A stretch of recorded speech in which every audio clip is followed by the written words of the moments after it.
Where do Dr. Joe Dispenza and Jesus agree? Well, they do agree on so much. Now, Jesus' teachings are absolutely beautiful, and Dr. Joe Dispenza is teaching people how to heal at this time through the scientific approach. But Jesus spoke about these truths nearly 2,000 years ago, and he was saying exactly the same thing. I want to break it down today and why this helped me to heal, it helped me to manifest, and helped me to create so many wonderful things. So here we go today, guys. I'm back from my holiday. If you've missed my regular videos, give me a comment, welcome back, down below. It will make me make sure that I make more regular videos next week and not leave you guys without. And thank you for watching the channel. Now, the thing with Jesus and Jesus' teachings, we look to the Bible. It's over 2,000 years old. It's been a staple of spiritual healings for many, many years. Now, Jesus always said the kingdom of God is within you. He says that in Luke 17:21. It's always going on about how the inner world creates reality. Well, what are we taught in Dr. Joe Dispenza's work? That you create the reality from in. You change your personality, you create a new personal reality. You change within and without. As within, so without. As above, so below. It's the same teachings. But this is the thing. Why am I bringing it up today? Well, I used Dr. Joe Dispenza's meditations for many years, and I had some mixed results. But the truth is that the true healing came when I realized the power laid within me. I didn't need to meditate 4 hours a day. I could actually just find deep inner peace and connection to that divine presence.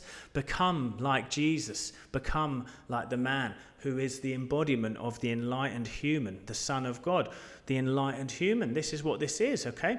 Now, faith and belief creates reality. They actually believed and in the same on this too.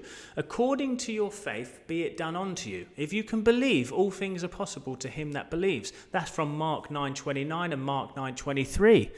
This is what I'm trying to say to you here is anything is possible at a certain level of faith. I will do a video on how you can grow in faith. If you like that, also give me a comment down below about that. When you believe in your future more than your past, you rewire your brain and your body to a new destiny. Who says that? Dr. Joe Dispenza. So he's trying to say to you, when you have faith in something, you're going to see it. But what we tend to do is we have more faith in what we've been through than what we could have. So we actually have more faith in the past and the pain from the past. We're more connected to that, so we cannot move forward into a new destiny. So our idea there, what we need to do is we need to break that pattern. The way I actually go about breaking that pattern, rather than intense long meditations, is to become the observer of your energy in your body. Sit back, watch, let it move around. It wants to leave you. When it leaves, you're at peace. The perfect time when you can create a new belief and grow in faith, okay? You must let the old self die. Why is this channel called Reborn with Michael? It is exactly because of that. We're reborn into the new future. You let part of yourself die. I was actually speaking to one of my clients today. He has been through some big troubles. I won't go into it. He's quite well known. He'd been through some big troubles. He said a part of me died when I went through that. To allow this new self to be reborn. This is exactly what I'm teaching people on their healing journeys. A part of you must die. Jesus actually said, unless a grain of wheat falls into the earth and dies, it remains alone. But if it dies, it bears much fruit. What does that mean? Because you could be like, what does that mean?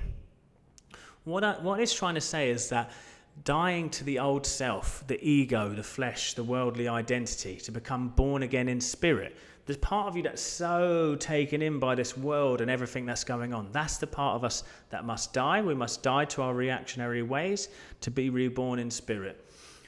Joe Dispenza, what does he say though? You can't create a new personal reality with the same personality. Again, it's the same thing, isn't it? Okay, so it's that shared truth. Release the self. The old self must die. The new self can be reborn. Okay, heart and brain coherence, heart coherence. Love as a creative force is another way that I felt like they really connected. Love one another as I have loved you. God is love. That's in John 4:8. Okay? Jesus saw love as the highest commandment, the ultimate expression of God, because God is love, is peaceful, divine love. What that means is if you are seeing people as not just separate from you and trying to take from you, your heart is closed at this point. To love is to have an open heart. Joe Dispenza talks about that. When you open your heart and the brain is coherent, the body heals and the universe responds. But it also makes you love. It makes you care. It makes you want to help people. It's like, I've been on a journey of helping people as much as I can, giving. I'm just not even trying to do it. I just cannot help it.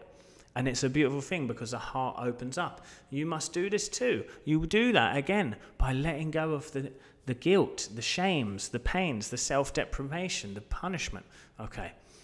Healing through alignment with Spirit. Jesus healed through spiritual authority, saying your faith has made you whole. It's a natural expression of divine alignment. All of you looking for healing here, okay? Now, Joe Dispenza, he's documented thousands of cases of spontaneous healing through meditation, mental, emotional alignment. When people enter deep states of presence, this is the big one, and let go of the old emotional body. It's presence and letting go that's going to heal you, not necessarily truly intense, elevated emotions, okay?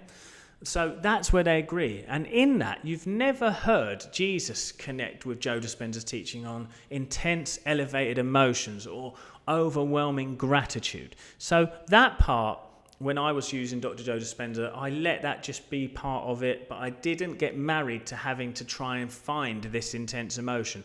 It's actually the mental and emotional release of the old self that allows a new self to be reborn into health. Jesus spoke about this so profoundly. It was a beautiful teaching. So what I'm trying to tell you today, guys, what I'm saying to you here is your healing is a most natural part of alignment. It's been spoken about 2,000 years ago. Joe Dispenza's saying it now. He's saying the same things that are written in the Bible, but saying them in a language that he feels people are ready to hear now. You can find your healing in whatever way connects with you. Is it the Bible? Is it Joe Dispenza? Is it the Tao Te Ching? Is it through absolute surrender? I have come to the conclusion that it comes in the sweet spot between surrender and intention. Once you can get there, once you let go of all your past hurts, once you forgive everyone, once you become at peace, you will be guided, loved, taken on board, healed, blessed in the ways that you can only imagine. This is the truth. This is the divine truth. I'm sending you love today, guys. Thank you for watching this video. By the way, if you've made it to the end, I am also about to launch a 12-week group healing program. I'm very excited about it. If you are excited, reach out to me. I'm going to leave a email where you can sign up to the waiting list for that, okay? That's going to be happening in the next week or so. If you're interested, drop me a comment down below or reach out to me at my website, rebornwithmichael.com. Love you guys. Thanks for having me back. I'll see you at the next one.